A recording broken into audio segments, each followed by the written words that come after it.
السلام علیکم ورحمۃ اللہ وبرکاتہ۔ الحمد للہ رب العالمین والصلاة والسلام علی اشرف الانبیاء والمرسلین، اما بعد فاعوذ باللہ من الشیطان الرجیم، بسم اللہ الرحمن الرحیم۔ رب اشرح لی صدری ویسر لی امری واحلل عقدۃ من لسانی یفقهوا قولی۔ اللہم انفعنا بما علمتنا وعلمنا ما ينفعنا وزدنا علما، آمین یا رب العالمین۔ آج ہم اللہ تعالیٰ کی توفیق سے حضرت عمر بن خطاب کے بارے میں جانیں گے۔ اس سے پہلے ہم ابو بکر صدیق رضی اللہ تعالیٰ عنہ کی زندگی کو دیکھ چکے ہیں اور آپ یہ جان چکے ہیں وہ کتنے جلیل القدر صحابی تھے، اور واقعی وہ اس قابل تھے کہ آپ صلی اللہ علیہ وسلم کے پہلو میں دفن ہوتے، اور واقعی اس قابل ہوئے کہ عشرہ مبشرہ میں سے پہلا نمبر ان کا تھا۔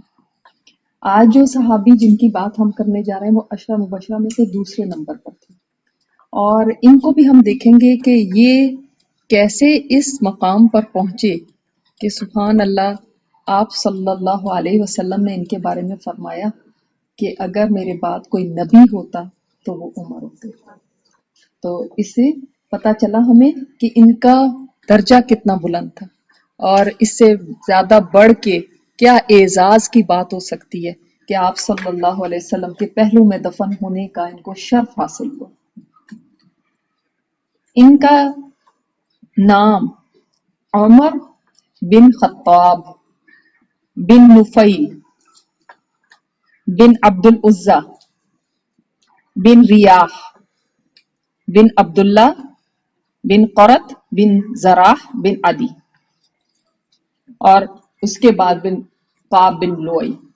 اور کعب بن لوئی کا آپ دیکھتے ہیں کہ نبی علیہ الصلوۃ والسلام کے شجرے میں بھی آتا ہے۔ آپ صلی اللہ علیہ وسلم کا شجرہ یہاں تک پتہ ہے آپ لوگوں کو؟ محمد بن عبد المطلب بن ہاشم بن، سیرت میں یاد کیا تھا، بن عبد مناف بن قصی بن کلاب بن مرہ، اور پھر اس کے بعد آتے ہیں بن کعب بن لوئی۔ تو کعب بن لوئی کے یعنی ایک بیٹے عدی کی اولاد میں سے حضرت عمر ہے، اور اسی سے ان کا قبیلہ بنو عدی ہے، اور آپ صلی اللہ علیہ وسلم مرہ کی اولاد میں سے ہے۔ کعب بن لوئی کے بیٹے مرہ جو ہیں ان کی آگے اولاد میں سے آپ صلی اللہ علیہ وسلم۔ اور آپ کو جیسے کہ معلوم ہے کہ فہر بن مالک کعب بن لوئی کے آگے فہر بن مالک ہیں، تو فہر سے ہی قریش شروع ہوئے، اور قریش کے 10 جو قبائل ہیں وہ انہی سے، یعنی قریش جو کہلائے نا فہر بن مالک سے۔ میں لکھ دوں اس کو کیا آپ لوگ؟ یہ آپ صلی اللہ علیہ وسلم کے بھی جد امجد تھے، اور ان کے بھی، ان سے آگے عدی کی اولاد میں سے حضرت عمر ہے، اور کعب بن لوئی۔ فہر جو تھے یہ اس سے آپ صلی اللہ علیہ وسلم ہے، اور نبی علیہ الصلوۃ والسلام ہے، اور عدی سے حضرت عمر ہے، ان سے آپ صلی اللہ علیہ وسلم ہے اور ان سے عمر، اور یہ دونوں کعب بن لوئی کے بیٹے ہیں جی۔ تو یعنی ایک طرح سے آپ سوچ لیں کہ آپ صلی اللہ علیہ وسلم کے ساتھ حضرت عمر کا جا کے شجرہ مل جاتا ہے 8ویں پشت پہ، 8ویں پشت پہ جا کے آپ صلی اللہ علیہ وسلم کے ساتھ حضرت عمر کا شجرہ مل جاتا ہے۔ تو جو 10 قبائل ہیں قریش کے، ان کے نام آپ لکھ لیں کیونکہ بار بار آئیں گے۔ ایک تو ہاشم آپ کو پتہ ہے، امیہ، نوفل، عبدالدار، اسد، تیم، مخزوم، عدی، جمع جیم میم ہا، اور سما سین میم ہا، حلوے والی ہاں۔ تو 8ویں پشت پہ جا کر یہ آپ صلی اللہ علیہ وسلم سے ان کا شجرہ مل جاتا ہے۔ اور قریش میں جیسے کہ آپ جانتے ہیں کہ خانہ کعبہ کی خدمت کے معاملے میں ان میں کام تقسیم تھے، کوئی حاجیوں کو پانی پلاتے تھے، کوئی کعبے کے چابی ان کے پاس ہوتی تھی، کوئی کچھ کام کرتے تھے، کوئی کچھ، مطلب ہر ایک طرح کے کام انہوں نے ڈیوائیڈ کیے ہوئے تھے۔ تو ان کے پاس ان کا جو قبیلہ تھا بنو عدی، اس کے پاس ایک تو یہ کام تھا جس کو کہتے ہیں سفارت کا، امبیسڈرز ہوتے تھے. اگر کسی قبیلے کے ساتھ جا کے کوئی سفارتی کام کرنا ہوتا تھا نا تو ان کے فرد کو بھیجا جاتا تھا. اور پھر اسی طرح جو بھی کوئی ڈسپیوٹس ہو جاتے تھے تو ان میں ان کو ثالث بنایا جاتا تھا، یعنی سمجھ لیں جج جیسے کہ یہ فیصلہ کرائیں. تو اس طرح سے یہ بڑے معزز تھے. اور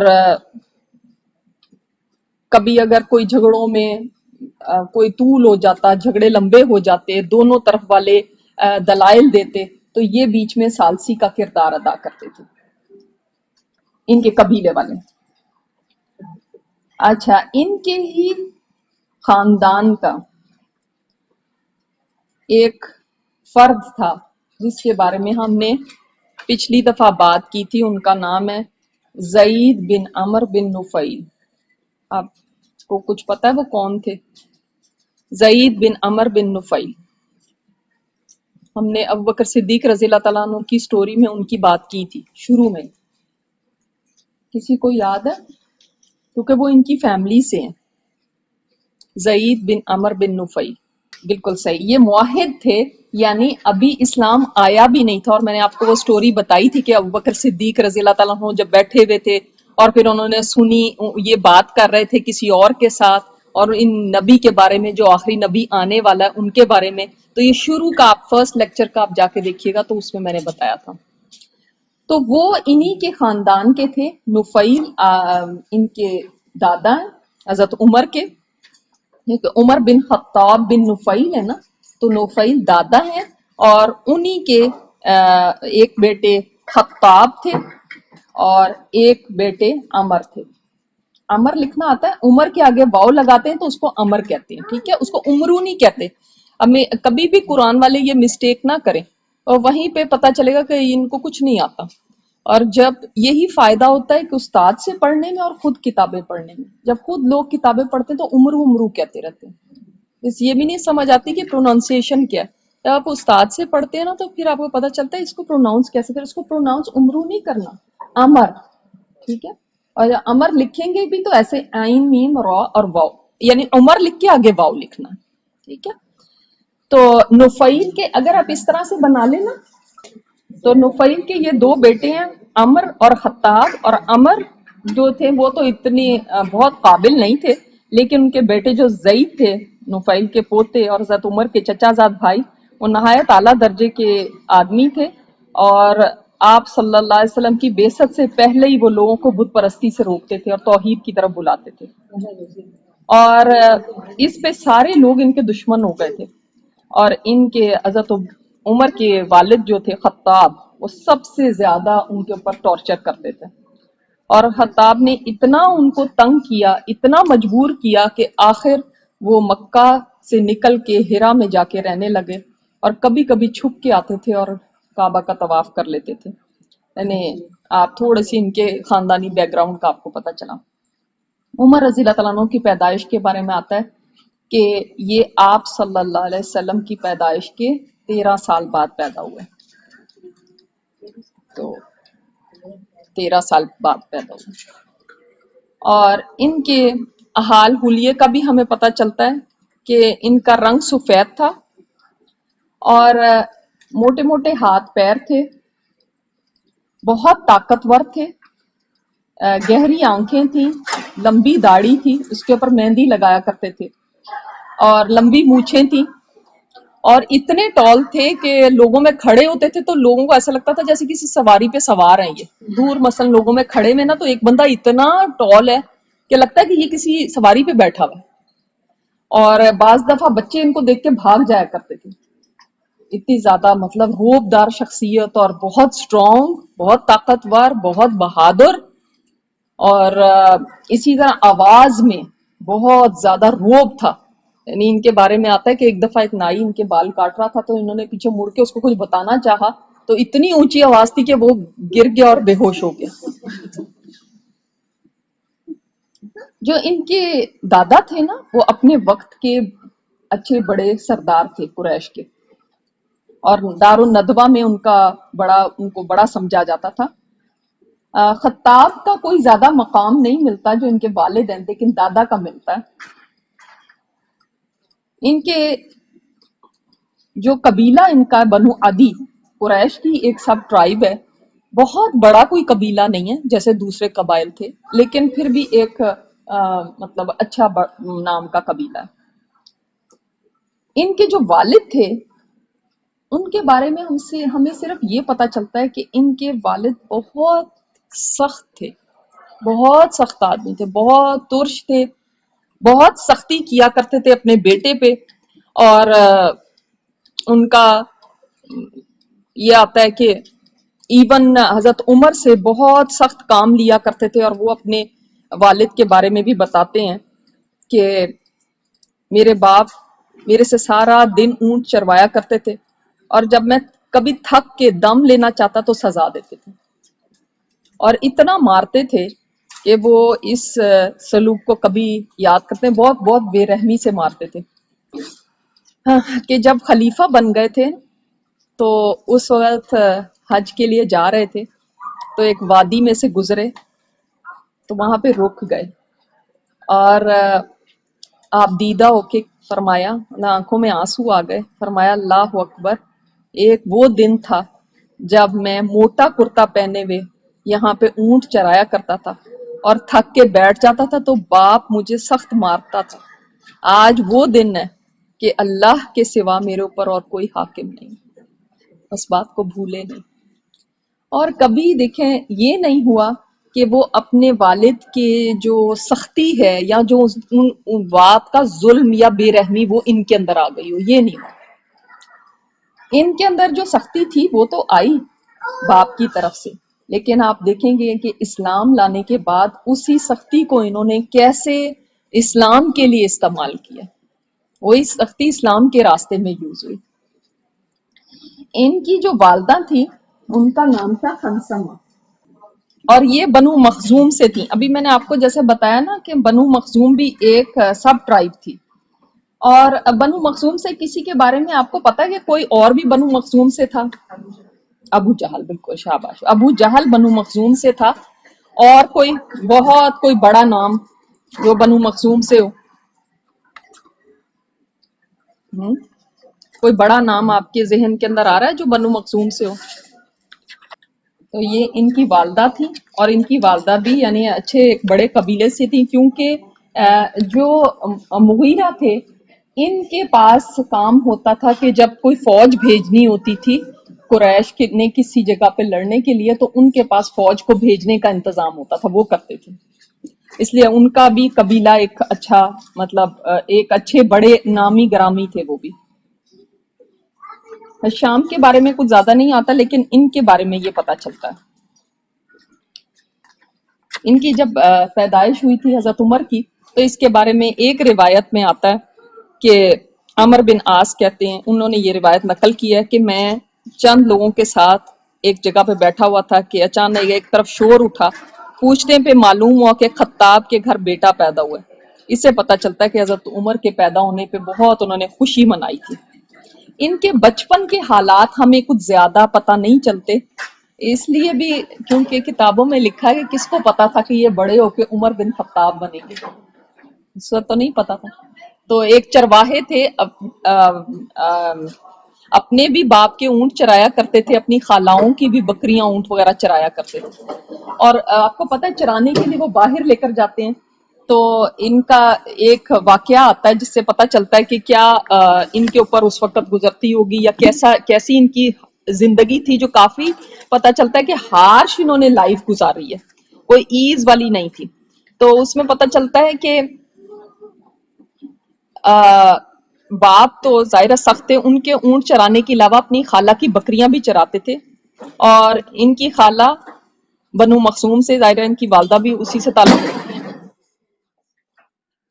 تعلق رکھتی تھیں۔ اپنی خلافت کے دور میں ایک دن انہوں نے ایک شخص سے کہا کہ آپ اذان دیں، انہوں نے اذان دی، تو اس کے بعد خود منبر پہ گئے اور اللہ تعالیٰ کی حمد و ثنا کے بعد اور درود پڑھنے کے بعد فرمایا کہ ایک وہ دن تھا کہ میں عمر نہیں